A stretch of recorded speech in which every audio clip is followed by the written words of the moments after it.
लाल किले से घोषणा की थी कि अब जीएसटी में नेक्स्ट जनरेशन रिफॉर्म होगा। आज मैं इस रिफॉर्म की खुशखबरी के साथ आपके बीच आया हूं। आज से ठीक 9 दिन के बाद नवरात्रि का पहला दिन होगा। जीएसटी की दरें बहुत कम हो जाएगी और इससे असम के, देश के हर परिवार को फायदा होगा। रोजमर्रा की बहुत सारी चीजें और सस्ती हो जाएगी। हमने सीमेंट पर टैक्स कम किया है। इसके लिए जिसको घर बनाना है उसका खर्चा कम होगा। कैंसर जैसी अनेक गंभीर बीमारियों की अनेक महंगी दवाएं सस्ती हो जाएगी। बीमा कराना सस्ता हो जाएगा। और जिस नौजवानों को मोटरसाइकिल लेनी है, नई कार खरीदनी है, वो भी सस्ती हो जाएगी। आजकल आप देखते होंगे मोटर कंपनियों में ऐसी होड़ मची है, एडवर्टाइजमेंट दे रहे हैं 60,000 कम, 80,000 कम, 1 लाख रुपया कम।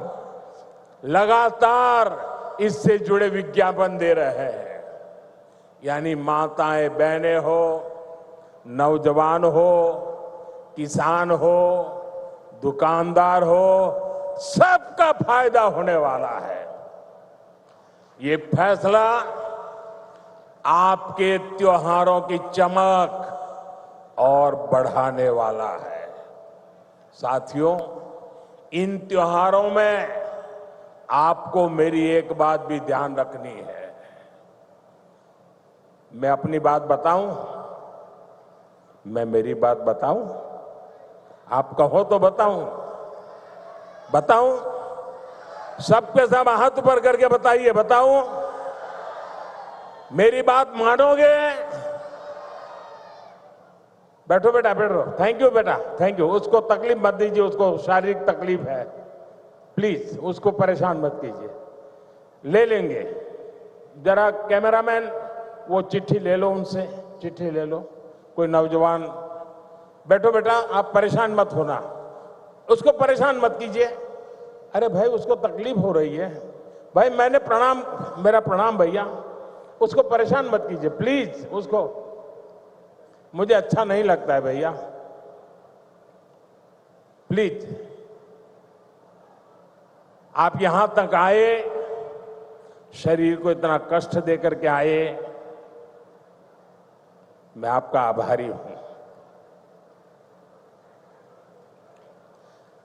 साथियों, जरा फिर से हाथ करके बताइए, मैं जो कहूंगा मेरी बात मानोगे?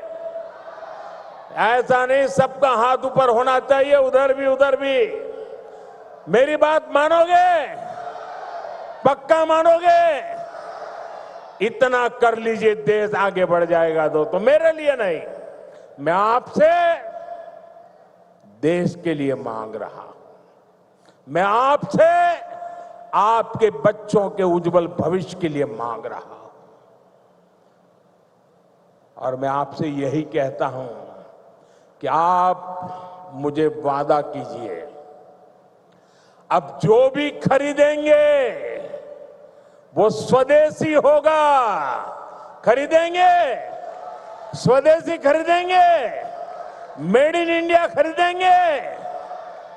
और मेरी स्वदेशी की व्याख्या बहुत सिंपल है।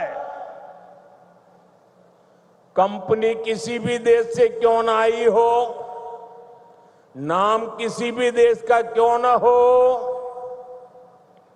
लेकिन वो हिंदुस्तान में ही बना होना चाहिए।